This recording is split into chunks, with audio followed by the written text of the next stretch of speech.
दोस्तों आज हम लोग पढ़ने जा रहे हैं इंग्लिश लिटरेचर की बहुत ही अच्छी पोएम जिसका नाम है डस्ट ऑफ स्नो और ये एनसीईआरटी की कई बुक्स में चलती है और कई सारी क्लासेस के सिलेबस में ये प्रिस्क्राइब्ड है। पोएम का नाम आपको पता ही है डस्ट ऑफ स्नो। इसको थोड़ा सा पढ़ लेते हम कि the way a crow shook down on me, the dust of snow from a hemlock tree has given my heart a change of mood and saved some part of a day I had lived।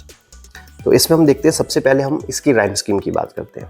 तो इसमें हमने देखा कि the way a crow Shuk down on me the dust of snow from hemlock tree. तो आपने देखा crow, मी, snow, tree, ये word जो लाइन के एंडिंग में जो वर्ड्स आ रहे थे crow, me, snow and tree. तो आपने देखा क्रो के लिए हम ए यूज़ करेंगे, मी के लिए बी, अगेन क्योंकि क्रो के जैसा स्नो है इसलिए ए, और क्योंकि मी के जैसा ट्री है इसलिए बी। तो इसकी जो राइम स्कीम हो जाएगी ए बी, और नेक्स्ट स्टेंजा में भी ऐसे ही चलता है।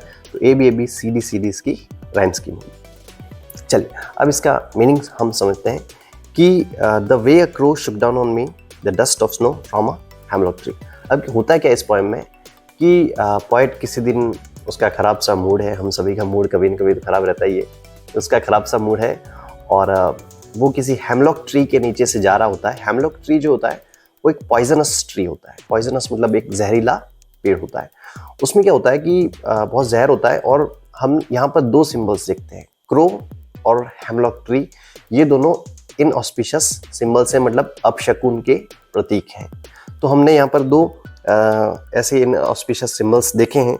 तो जब वो पोएट किसी हेमलॉक ट्री के नीचे से गुजर रहा होता है तो उतने में क्या होता है कि ऊपर कोई कौवा बैठा हुआ है, वो अपने पंखों को फड़फड़ाता है और उसके ऊपर डस्ट ऑफ स्नो गिरती है। डस्ट ऑफ स्नो का मतलब ये होता है कि जो बर्फ़ की जो धूल होती है उसको हम डस्ट कहते हैं, डस्ट ऑफ स्नो कहते हैं। ठीक है, तो बर्फ़ के जो छोटे से पार्टिकल्स होते हैं उसको हम डस्ट ऑफ स्नो कहते हैं। तो वहाँ से जब वो डस्ट ऑफ स्नो उसके ऊपर गिरती है तो फिर क्या होता है कि has given my heart a change of mood. वहाँ से उसका जो हार्ट है वो बिल्कुल चेंज हो जाता है, उसका मूड जो है वो बिल्कुल चेंज हो जाता है और हो सकता है उसका दिन खराब जाने वाला हो, और लेकिन इस छोटे से इंसिडेंट की वजह से उसका मूड चेंज हो गया और इसलिए वो लास्ट में कह रहा है कि of a day I had levied. शायद उसका दिन जो बिल्कुल ख़राब होने वाला था, जो इस रिग्रेट में निकालने वाला था, वो अब पूरी तरह ठीक हो चुका है। ठीक है, तो ये इस पोएम है, इस पोएम का ये मीनिंग है।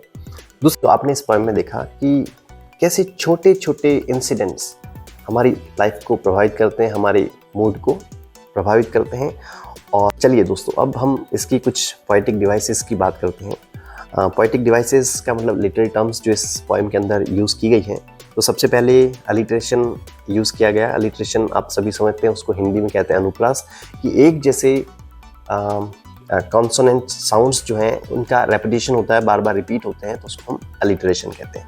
जिसमें हम देखते हैं कि हैज़ गिवन माई हार्ट, तो ह और ह का इसमें रेपिटेशन हुआ है, हैज़ गिवन माई हार्ट, इसलिए इसमें इस लाइन में अलिट्रेशन है।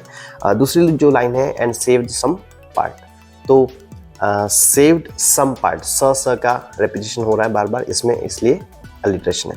दूसरा जो है इसमें एंजाबेमेंट है कि without using punctuation marks you break the line. आप अगली लाइन में चले जाते हैं, कोई पंक्चुएशन मार्क्स का यूज़ नहीं किया जाता है। तो आपने इस सारी पोएम में इसको देखा ही एंजाबेमेंट को। तीसरा जो है वो सिनेक्डकी।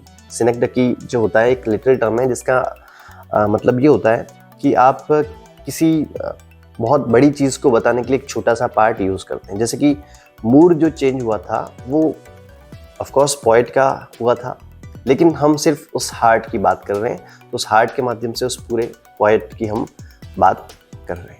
So this is your poem dust of snow.